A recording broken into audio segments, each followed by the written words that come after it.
จะมาบรรยายเรื่องพระลงกีฬาท่านบอกว่ารูปใดได้มารูปใดไม่ได้เป็นเจ้าวาดถือว่าเป็นพระที่มีบุญครับรูปใดไม่ได้เป็นเจ้าวาดถือว่าเป็นพระมีบุญครับรูปใดได้เป็นถือว่าเป็นพระกำลังจะตกนรกครับก็ที่นี่ไว้ก่อนเพราะว่าเราจบแล้วก็เป็นทางโอ้ยที่เรียกกันนี่อย่างสินะเอาแม่มาลงไว้สุดทำไมจะไม่ได้นะครับบางรูปอยากได้ทำไมถึงอยากเป็นเจ้าวาดคิดว่าหนึ่งเป็นเจ้าวาดแล้วมีเงินนิตยพัฒน์มีเงินเดือนครับ1,800ครับสองต่อไปก็จะได้เป็นพระครูถ้าเป็นเจ้าวาดเนี่ยพวกท่านรับไปเนี่ยเริ่มจากแต่งตั้งไปเนี่ยเขาจะให้เดือนละ1,800อันนี้เจ้าวาดใหม่นะครับพระครูสุริยันก็เหมือนกันเนี่ยผมเก่งว่ายังจะเสร็จหนูจะมาลบเจ้าวาดไหมเนี่ยแกไปเจ้าคณะเพิ่มเราตามว่าเป็นปฏิบัติเป็นถูกต้องครับหรือว่าเป็น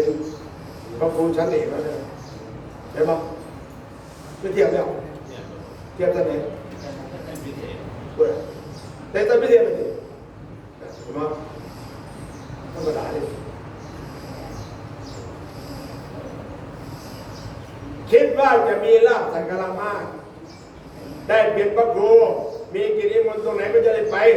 พวกนี้อยากได้ครับ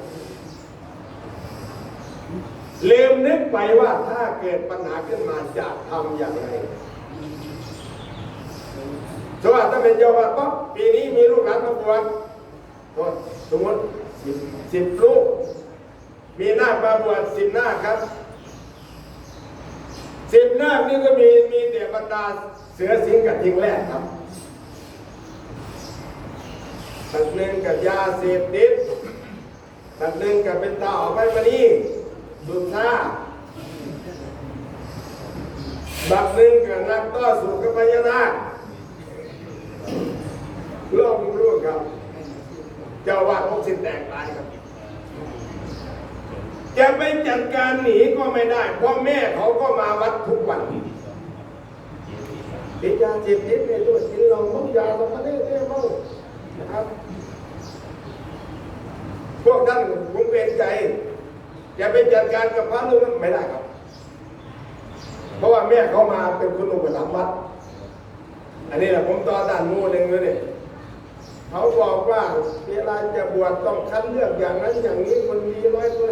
100%กินเหล้าเมายากินเหล้าเมายาหรือท่องนาคไม่ได้จะให้บวชผมก็เลยว่าโอ้ยบอกเหมือนโดนอะไรอยู่หรอกครับแต่ว่าจริงๆแล้วเราทำไม่ได้ผมนี่ทำไม่ได้ครับจะไปบังคับเขาท่องนาคได้ทุกตัวถึงบวชในบางวันนะครับไม่ได้มันจะได้ยังไงล่ะพอกำหนดบวชแล้วสมมติว่าจะบวชวันนี้ตี 4พัดผมนะครับมันก็มาจากกรุงเทพตี 3:30ครับโกนผมนี่ไอ้เนรโกนเขาโกนแต่นโมมันจะว่าอะไรเขาแบบเนาะนโม3 จบหน้านโมมันวางแต่ในบ้านเขาว่าไงเขาว่าไม่มีเวลาท่องเพิ่งมาจากทำงานบริษัทที่นี่แล้วคนเหล่านั้นก็บอกว่าถ้าใครท่องจำครองนาคไม่ได้ไม่เป็นพระที่สมบูรณ์ฟังนะครับมันเป็นเรื่องเสียหมดถ้าท่องจำครองนาคไม่ได้เป็นพระไม่สมบูรณ์โครงการเป็นทางคนรุ่นคงกระเทียงครับผมก็ว่าสมบูรณ์มันเยอะไปนะครับ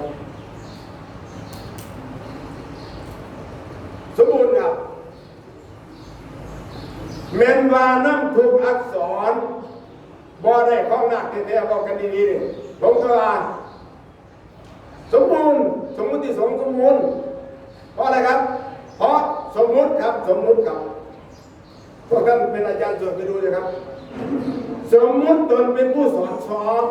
เขียนไหมครับสมมุติองค์นี้เป็นพระอุปชาสมมุติองค์นี้เป็นอาจารย์สมมุติก็ยังไม่หันไปมึง อุปชากับสมมุติอาจารย์สวดกับสมมุติคำสวดกับสมมุติแล้วจะให้เป็นพระ100%ได้ยังไงเอาเสียผมบอกว่าเป็นผมที่ไปครับคุณเอเร่เขาก็บอกด้วยแล้วสมมุติว่าเป็นอุปชาสมมุติว่าเป็นอาจารย์สวดยังไงยังถึงมาเพราะเป็นพระแท้แค่อันนี้ก็สมมุติว่าจะเรียกตัวแล้วครับแต่ว่าจะเป็นเสียงได้หรอพวกท่านไอ้เสียงท่านผมเนี่ยผมก็อยากพูดอะไรที่ผมเรื่องลง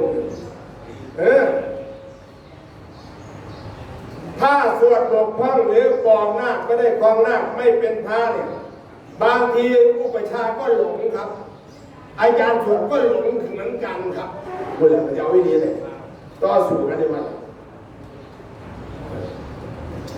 สมมุติผมเป็นเจ้าคณะจังหวัดมีอันหนึ่งที่ผมหนักใจมากนะครับ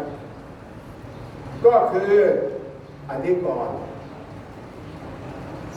เรื่องเกิดขึ้นแต่ละวันนี่เลย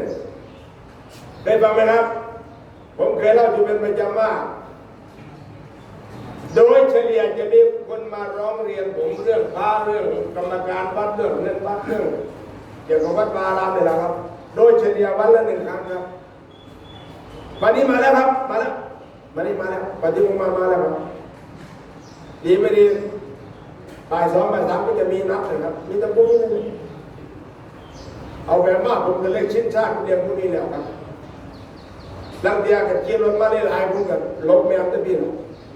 มันพอมามันกูเป็นเดียดแน่นอนทุนหนุนมันผมลบแล้วครับผมบอกได้เลยผมบอกได้เลยว่าถ้ามีโยมเหมารถมาเยอะๆถ้าถามหาหลวงพ่ออย่าเพิ่งตอบเนรหลวงพ่ออยู่ไหมไอ้เนรถามเนรออกพ่อว่าเมื่อเจ้ามาอย่างกันว่ามีเลี้ยงนั่นเลี้ยงนี่เลี้ยงฟ้องวัดฟ้องมาผมบอกหลอกเนรเมื่อเจ้ามาอย่างไปยังทางสัญญาดองพญานาคจะมาบอกหลวงพ่ออยู่วะตอนแรกเนรยืนอยู่นี้ตอนคุยกับโยมแล้วให้เนรเปลี่ยนที่มายืนอยู่ตรงนี้หลวงพ่ออยู่วะตั้งแต่มายืนอยู่นี่ก็เห็นเพราะว่ามันคนลำบากเขาเล่นแผ่นเชื่อมเนี่ยยายมองไปยืนนะคุยกันมาทาพอดีกับยายมาดีเห็นเจกับม้อยจุงไว้ไปนี่บ่แต่เดี๋ยวมายืนอยู่นี่ไม่เห็นตะกี้เห็นอยู่เราก็บอกยายมองเขาเรียกว่ากุศโลบายแต่มันมุนกับทางมุนก่อนที่ผมจะลงมานี้อำเภออะไรล่ะครับอำเภอชุมแพถ่ายใบเรียกอะไรมาผมออกมาในกลุ่มนะครับช่วงหนึ่งบอกว่าให้เจ้าคณะอำเภอชุมแพจัดการเองเพราะอยู่ใกล้วัดท่านหมู่ปัจจุบันเนี่ยอันนี้ผมเตือนผู้ปกครองครับถ้าพวกท่านเป็นเจ้าวาดนี่ง่ายครับมันแค่ผู้ช่วยก็ต้องได้รับคำมอบหมายจากเจ้าวาดรองเหมือนกันหรือไปรองตำบลก็เหมือนกันถ้าเจ้าคณะตำบลไปสั่งนะครับก็ทำไม่ได้เข้าใจว่าถ้าเป็นรองเขาเนี่ยไม่สั่งก็ทำไม่ได้อันนี้คือคำสั่งก็บอกว่าแต่บางทีมันจะเป็นไม่ต้องรอสั่งนะครับเพราะไอ้สั่งเป็นหลักแล้วผมด่าปานิ่พาบางคนอยู่บางคนได้รับแต่งตั้งเป็นผู้ช่วยเจ้าวาดแล้วทำหน้าที่โดยเจ้าวาดมอบหมายดูแลซอยกันได้ยินนะฟังนี้กันนะเสร็จแล้วไม่เล่าปานิ่ไม่เห็นผิดก็บอกเขาเลยยันลงกอดามันเป็นหน้าที่มันบางอย่างมันสั่งทีเดียวตลอดชาติเลยครับจำไว้ครับ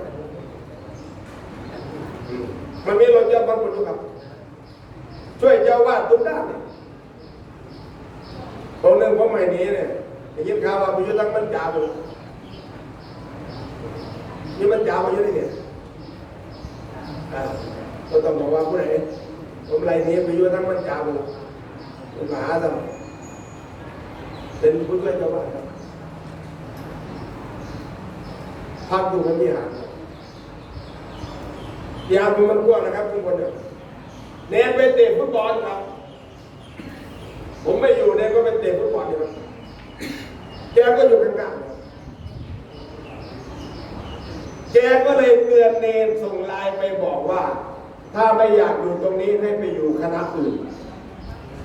เพราะว่าในขณะนั้นเนนกำลังเตะฟุตบอลอยู่ครับแต่เป็นหมาตัวไหนที่เป็นบางไล่อยู่หันเตะฟุตบอลอยู่ในนี้ก็เป็นพวกเป็นยาเป็นเตะมันหมดแล้วครับเพราะเนี่ยบอกแม่มันไล่ยังไงเสียไล่คนเป็นบ้าอันนี้ส่งไล่ไปเล่นเตะฟุตบอลด้วยส่งไล่ไปครับเมื่อแล้วหัวมือคนเราไม่ใช่การมันเนี่ย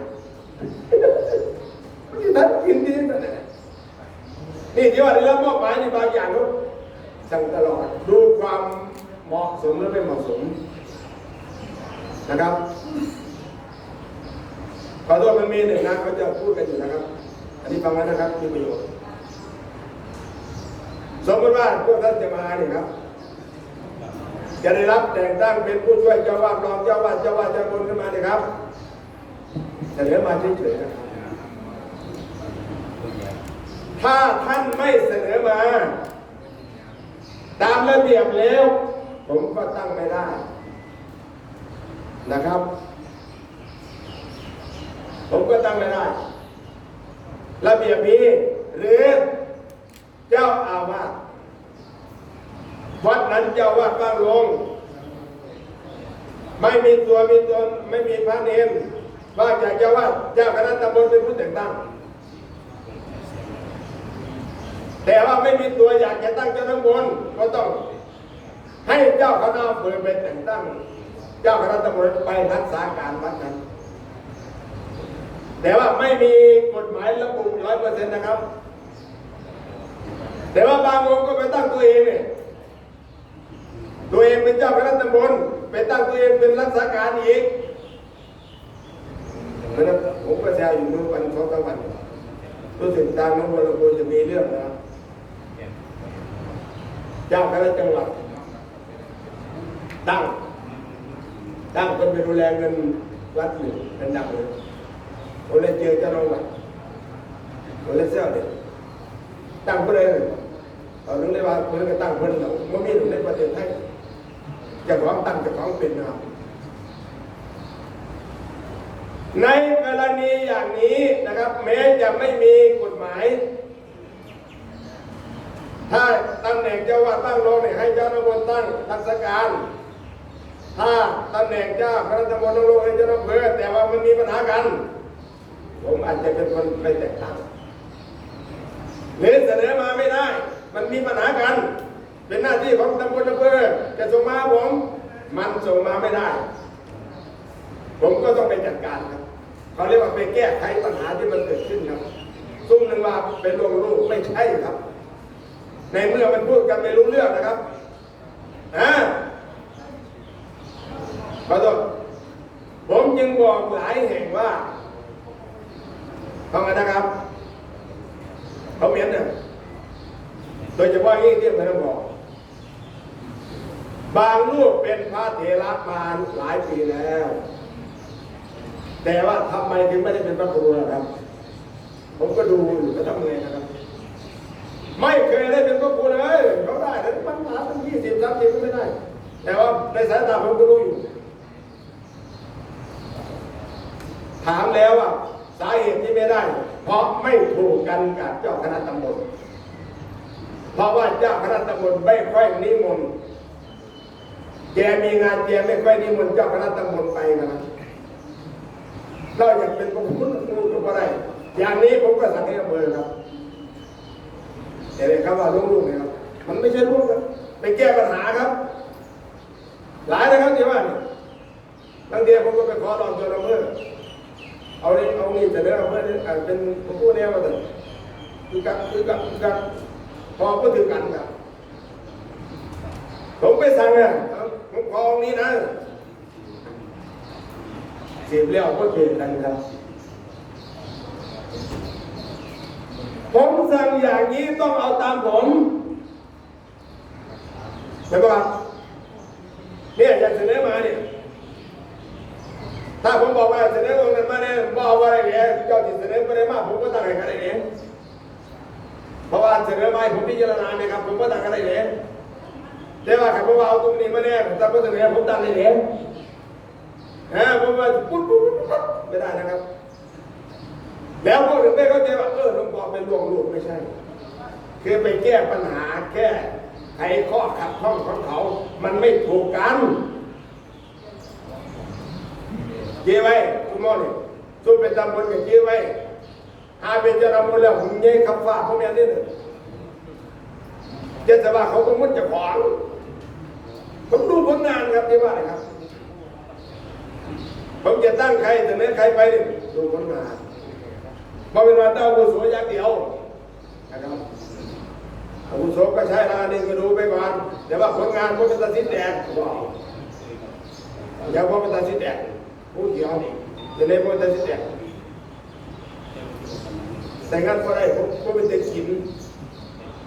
ชิ้นแดงนี่คือกินจากบ่ก็เลยว่าผมเป็นตัดสินแดงบ้านนอกใส่บ่ได้เอามายุติเลยอายุเก็บประโยชน์ครับตรงนี้ยินข่าวโยมฟ้องเราเรียงเงินแต่ว่าเราเพื่อออกเอกสาร3 ตรงผมมีโอกาสไปเรียนผมจะย้อนฟ้องโยมมาโยมเดียวเราวัดฟ้องแล้วเราสั่งวัดโยมสรุปแล้วตรงนี้ผมประทับใจเพียงเพราะฉะนั้นตรงนี้พวกท่านเป็นเจ้าวาดเสียของผมยายดูเสือเต้นเกิดมาเอากระสอบทรายมาหอยไว้น้ำหัดมวยไว้ไว้เอาคนนี้เอาได้ครับเป็นมวยน้ำยืมไปเอากระสอบทรายมาฝึกไว้น้ำเราจะมาเรียกว่าเรากินนั่นเป็นพวกเราสารได้หมดบ้านผมกระสานเราก็ได้หลายเป็นเล่าถอนหน้าเป็นลาบครับที่บอกผมไม่ได้อันนี้เป็นลาบแต่วัดย่างครับไปดูนะครับตำบลไม่เนี่ยถ้าผมรู้จักอย่างนี้ที่บ้านนี่ครับหลายองค์ที่ผมรู้จักถ้าอย่างนี้เนี่ยทางเจ้าคณะอำเภอไม่เสนอผมก็บอกไปนะเอาหนักมาเอามือมาเพราะผมเบิ่งแล้วบางมันก็ถือขันครับเขาเรียกว่าไปแก้ไขปัญหานะครับได้เป็นพระผู้เนี่ยผมกระไรองค์เนี่ยผมสั่งเลยครับไอ้บ่อตาเนี่ยมึงจะเสนอประเด็นมากกูตั้งให้เขาอย่าเอาประโยชน์ส่วนตัวมาใส่เรื่องของตัวเองอย่าเอาวันที่จะเสนอเนี่ยว่ามันก็หาผู้เทียบไม่ใช่ครับไม่เกี่ยวกันครับว่าเวลาเขาถึงว่าเจ้าของมาทำงานไหวกันยังไม่ใช่อย่างนั้นเขาทำงานดีเขาบริหารดีเพราะฉะนั้นเราได้รับแต่งตั้งเจ้าวาดแล้วอย่างที่ผมบอกว่าเป็นตามกฎหมายครับแล้วก็เมื่อเป็นตามกฎหมายก็ปฏิบัติตามกฎหมายครับอย่าไปเลยผมบอกมาแล้วเนี่ยยึดหาว่าผมบริโภคอย่างนี้นี่เดี๋ยวนี้เขาแต่งตั้งเรามาเนี่ยเพื่อให้ทำงานให้แก่พระศาสนาพวกภาษากันมาเนี่ยสนองงานคณะสงฆ์บางคนว่าสนองงานหลวงพ่อมาช่วยงานคณะสงฆ์นี่ครับบอกที่ถูกต้องครับมาเพื่อทำงานอะไรล่ะปกครองการปกครองการศึกษาการเผยแพร่สาธารณูปการศึกษาสงเคราะห์สารสงเคราะห์และพุทธมณฑล6 บวก 7 6 บวก 1เป็น7ปกครองพระภิกษุสามเณรภายในวัดเป็นระเบียบเรียบร้อยไหมต้องเขี่ยวต้องเข็นมีกติกาขึ้นมาแต่วันนี้หลายๆกติกาวันนี้วันทำวัดวันละ2 เวลาคือถ้ากับเย็นการขาดทำวัดเดือนไม่เกิน3 ครั้งต้องลงโทษแต่ว่าจะไปเกินแค่วันหนึ่งเลยที่กาบุญญาณมือ วัดนี้ทำวัดวันละ2 เวลาคือเช้าและเย็นมันก็เป็น60เลยครับเดือนหนึ่งมี30 วันนะครับเช้าเย็นก็เป็น60วัดนี้ทำวัดวันละ2 เวลาคือเช้าและเย็นใครขาดทำวัดเดือนหนึ่งเกิน50 ครั้งต้องถูกลงโทษมันเกินใจไป10 เที่ยครับอีก10 เที่ยมันก็ไปเลยผมบอกก็ไม่โทษครับก็เพิ่งเกิดเจ้าวัดอะไรไม่ขาดแค่นาสิกันแค่นาสิกันเพียงนี้นะจ๊ะเพราะว่าเจ้าวัดกับข้างที่หลังเดี๋ยวผมมีการเรียนด้วยคันเป็นโรคโควิดก็หายง่ายนี่ทุกมาเขาแหละที่ตายก่อนมันไม่เห็นกันเนี่ยทำบัตรกับว่าได้อย่างมันติดโรคโควิดโรคอุโบสถกับว่าได้มันเป็นโรคติดโรคยาโรคเบาเอาเพราะว่าจะท้องขี้ข้างแต่ก็ผมมาหลายครั้งนะครับผมเห็นว่าอำเภอน้ำพองไม่ลงอุโบสถผมก็เลยมีมนทางไลน์นะครับไปมาลงก็ได้ปีได้ศีลละ60 70แล้วครับเพราะงั้นว่าผมว่า60เป็นป่ะว่าผมมาอยู่กับเนี่ยผมไม่เคยขาดนะครับกิจวัตรผมปกติเลยผมกับพ่อไส้แมนมาจากเดียอันนี้ผมเป็นพ่อไหวเศร้าเพิ่นกับไส้ไปประมาณนี้นะครับเป็นสิขาดผมอยู่ใส่กับพระวาดก็ว่าให้ซักเนี้ยเนี่ยตายก็ได้หรอกโควิดเป็นเกี่ยวกับเราไปสอบพวกเราไปออกผู้เวียนเลยท่านนั่นแหละถูกชมพูยังตายไปแล้วจะย้ายโควิดจะเนาะประเทศไทยหนึ่ง2-3 เดือนแล้วหัวทหาร18 คนคนแย่มาตั้งแต่จะคนเดียวเนี่ยเห็นไหมครับเข้าไปแล้วตัวนี้ไปอ่านตัวนี้ตั้งใจกันว่าอะไรพูดมันโดนไปมันติดตายที่เป็นระหว่างนี้ถ้าจะทำกติกาก็บอกเอาจังน้อยครับวัดนี้ทำวัดวันละ2 เวลาคือเช้าและเย็นใครขาดทำวัดเกิน2 ครั้งหรือ3 ครั้งผมว่า3 ครั้งครับเพราะว่ามุกวัดเป็นวัดผมเนี่ยเวลาจะมาทำวัดอีกนั่นเลยนะผมทำวัดผมเปลี่ยนแปลงไปหลายหม่องครับหมดแล้วพวกท่านต้องไปในโบสถ์ข้าดีนะครับไปสอบไปในโบสถ์ไปสอบผมไปในโบสถ์ว่าข้าเนี่ยพวกนี้ท่านมีผมถึงท้ายไล่สดหาตังค์ไล่สดเพิ่มครับคุณนึกว่าผมสั่งภาพโคตรแมวเรียนว่าอยู่เรื่องหมดที่เนี่ยดูว่าไล่ดูว่าชงไล่ดูว่าไล่สดดูนี่หรอกเขาผมจะมีครับก็เห็นเป็นแนะนำนะครับไม่ใช่พิธานะครับ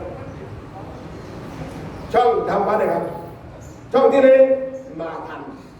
ชื่อสามเณรนั้นช่องที่ 1มาทันช่องที่ 2มาช้าช่องที่ 3ขาดช่องที่ 4อาบน้ำมาทันนี่ถ้าเขาเอาไปเจเนี่ยเขาได้อยู่นี่เรียนมาตั้งนี่ดูนะครับถ้าใครมาหลังก่อนเจ้าวาดเอามาก่อนเจ้าวาดมานี่มาทันครับถ้าเจ้าวาดโยโสโดนแล้วมาช้าครับไม่มาเลยขาดสุดท้ายเรียกชื่อเสียงเขาจะทำใครอาบน้ำแล้วที่ผมก็ไปอาบน้ำยกถึงเวลา2-3 คนเลยไปอาบดินมาทำมันก็อาบตอน40 องศาเนี่ยผมอาบน้ำวันหนึ่งประมาณ4 ครั้งหรือ5 ครั้งนะเรียนว่าอาบทีเดียวยับจะนอนมันไม่ลืมไหลกันเลยแต่ว่ามาช้ากับขาดเมื่อไปลงเราถือว่าขาดเอาแปลว่าผมว่าผู้ใดมาช้าถือว่าขาดตี6 อย่างต้อง1 เดือนมาผลรุ่นมากไม่มีขาดอีก4-5 วันมากขาดทีละคน2 คนเอาอีกน้ำอีกปกป้องตัวเรามีการยกย่องเล็กผมครับไม่ใช่ยกย่องอย่างเดียวนะครับขอโทษผมไปงานไปเจอพระเถระรูปหนึ่งนะครับบอกขอสมมติชื่อมันมู่ผมดีกว่าเทศด้วยกันในละวันเทศพร้อมกันปีเดียวกันเพราะนั้นผมได้เชี่ยวต้องมายุติหนาวคนไม่ได้เกิดพร้อมกันนะ คุณแต่ว่าเขาว่าผมนุ่มกูมูน่ะนักเล่นนุ่มกูมูกันนะเขาว่าไงเมื่อไหร่แถวรถมันเร็วกันนะอายุตอนกัน70นะพอเลยตาเราไปเรียกว่าซ้ำพูดอย่างนั้นเลยหลายประเด็นมาเรื่องช่วยกันพูดหลังเป็นร้อยกับตั้งเรื่องประเด็นผมก็ได้ที่เจ้าว่าไม่เป็นในประเด็นสมบูรณ์ไม่ขาดเลยเรื่องนั้นผมกับท่านมาผู้เดียวสมบูรณ์พระเนรเป็นร้อยแกบอกว่าแกทำวัดผู้เดียวทุกวันครับพ่อครับนี่คือปกครองนะครับที่ว่าอะไรครับเพราะฉะนั้นเราจะมีวิธีการแบบนั้นเองละเราเป็นตัวอย่างเขาเขียนระเบียบเอาไว้เขียนยากกับโยมเขาบอกรักการเนี่ย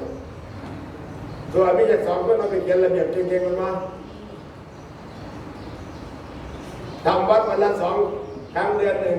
ขาดเกินมันหนีจ้อยมันขาดทั้งวันมันหนีจ้อยมันหนีจ้อยเราได้ยืดผู้เดียวบัตรเป็นปกครองเนี่ยแต่ว่าเราพยายามนะครับอบรมสั่งสอนเขาปฏิบัติตามพระธรรมวินัยมันมีข้อหนึ่งที่ว่าเนี่ยถ้าเป็นเจ้าคณะเนี่ยตั้งแต่ต้นได้ไหมแนะนำพระภิกษุสามเณรให้ปฏิบัติตามธรรมวินัยกฎหมายกฎพระธรรมคำสั่งระเบียบพระธรรมจิประกาศหรือ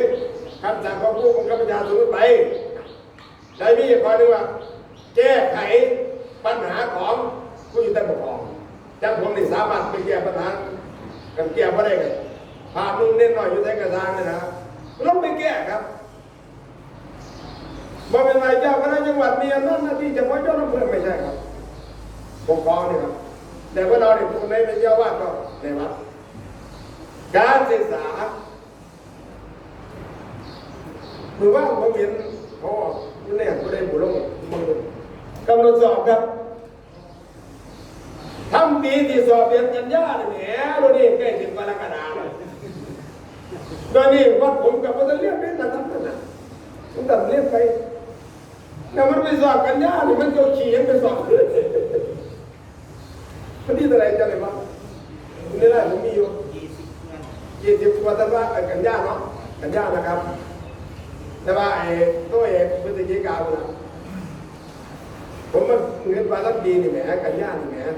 ตัวนี้มีตัวหน้าแกเดี๋ยวพอละกระดาษที่งานเรียน2 เดือนกว่ามันจะได้เสียได้ปกติเรื่องพวกเดียวการศึกษานะครับเห็นอะไรก็ดีเอานี้ครับผู้ใดเป็นเจ้าอาวาสแล้วตำบลแล้วนะครับเป็นหลักถ้ามีลูกหลานมาบวชด้วยถึงจะน้อยคนก็สอนนะครับที่ว่าอะไรครับทีนี้2 รูป 3 รูป 4 รูปสอนเลยครับพวกเราอย่ามักจะพูดว่ามันเนี่ยจะได้หรอกอย่าไปเสียแล้วจะว่าได้ว่าเนี่ยมันเนี่ยจะได้หรอกเสียแล้วถ้าเราตามความคิดผมเสียแล้วให้มันเลี้ยงนะมันจะเสียงอะไรมันเลี้ยงในนี้เนี่ยผมแค่ยกตัวอย่างกันครับบางทีครับมีประโยชน์ครับมีดลองบอลหนึ่งมีดปลาไม้บวชมาก2-3 องค์แต่ว่าพระบวชไม้นั้นเป็นสร้างปูนแบบเขาภาษาปั๊บพวกเจ้าก็ต้องเรียนหนังสือพวกเจ้าเปลี่ยนของน้ำเพราะว่ามันเป็นสร้างปูนเขาไปครับเห็นแล้วแต่ถึง6 พรรษาพอดีจังสิขั้นห้องน้ำนี่ก็แล้วมูเจ้าจังสิบ่ได้ทำวันเสาร์กันแน่จ้าเกียรเพราะว่าตั้งแต่สองมันก็ตินประทันเพราะว่ามันเย็นน้ำมันมืดนะครับของน้ำชุบก็หอมไม่ชุบก็แล้วครับไอ้ว่าไม่ได้ทำมาจักรยานฉันอย่างนั้นแหละแต่ก็ปูนฉาบปูนเล็งๆด้วยนะมันไม่เป็นอะไรอย่าง3 คนขมับเรื่องมันจักรยานมันยังไม่ได้เสียออกพรรษาแล้วก็ลาสิกขาครับซึ่งครับโดยที่ไม่ได้รับธรรมะจากครูบาอาจารย์เจ้าวาดสัญญาครับรายได้ของวัดก็คือได้ห้องน้ำ10 ห้องครับเพราะว่าไม่สอนเขากับการศึกษาเลยครับเพราะมันน้อยมันน้อยออกพรรษาแล้วก็ศึกแล้วก็ไม่เคยหันหน้าเข้ามาวัดเลยครับตั้งแต่ออกครั้งแรกนะครับไม่เคยมาเลยครับเดี๋ยวก็เคยมาครับเดี๋ยวก็ครับ สิ่งแรกพวกนี้มาครับมันย่านลบกว่าไส้เห็ดของน้ำนี่ครับพวกท่านจะเห็นประโยชน์เล็กน้อยครับสอนเขาก่อนนะสอนเขาก่อนอย่าไปหวังผลงานอะไรเขานะครับอย่าไปกินแรงงานเขาจำไหมครับถ้าพวกท่านสอนเขาเนี่ยมีธรรมะมีคุณธรรมรู้ชั่วเวลาเขาลาสิกขาไปแล้วครับผมว่ามันต้องคิดเห็นครูบาอาจารย์นะครับมันต้องมากราบมาไหว้เรามันได้ดีแล้วมากราบมาไหว้เราหรือบางทีมันก็มีปัจจัยมาสนับสนุนเราเห็นอย่างนี้ผมมีลูกศิษย์เป็นหมาอยู่นี่บนดังก็3,000ครับแต่ว่าผมกับเราฟังนี่ก็ดอกเขาก็ตั้งเป็นชมรมนะครับผมนะครับชมรมศิษย์เก่าชินวัตโสระยะผมชินวัตโสตั้งแต่ในหลวงรัชกาลที่ 9ยังไม่สวรรคตนะครับในช่วงวันที่ 1 ถึงวันที่ 10 ธันวาคมเขาจะนิมนต์ผมไปกรุงเทพทุกปีครับเขาจัดวันพ่อให้ผมครับลูกศิษย์ผมทั้งเป็นพระพิโยมเนี่ยนัดรวมกันที่วัดชนะสงครามที่มหาใหญ่สวนไผ่คนแดงน้อยเนี่ยอยู่นั่นนะครับเป็นประธานชมรมศิษย์เก่าเนี่ยผมไปทุกปีไปแล้วเขาก็บอกกันมาเลี้ยงเพลพระคณะของมหาใจตรงที่ก็20-30โยมก็มาลูกศิษย์ก็มาบางปีก็40-50นะครับเป็นโยมเป็นพระนำปัจจัยมาบริจาคคนละเล็กคนละน้อยถวายค่าเครื่องบินผม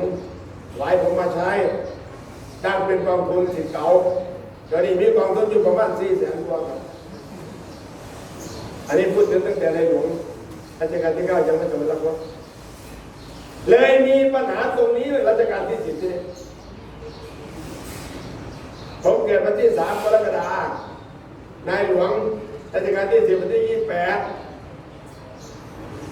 ถ้าเขาจะมางานเกิดเขารวบรวมปัจจัยมางานเกิดผมใช่ไหมครับที่มาวันที่18อีกมันก็พอดีละผมเลยบอกเขาหยุดพอทีเดียวแต่กี้ผมเกิดวันที่3 เมษายนเขาไม่ได้ว่ากันมากวันที่5 ถึง 10 ธันวาคมก็ทำอีกผมเลยบอกเขาหมดตอนนั้นเพราะว่าพ่อหลวงสวรรคตแล้วยังแต่พ่อหนอมในเมื่อวานเนี่ยใครอยากมาก็มาตรงนี้นะครับที่ผมพูดนี่คือตอนเขามาบวชเราอยากไปหวังอะไรจากเขาอยากไปหวังว่ามันจะทำอะไรให้เราบ้างอะไรบ้างนะครับแต่ให้ความรู้แก่เขาพอเขาไปได้ดีแล้วเนี่ยเราก็ยังส่งเสริมเขาอยู่เขาก็จะมากราบมาไหว้ครูบาอาจารย์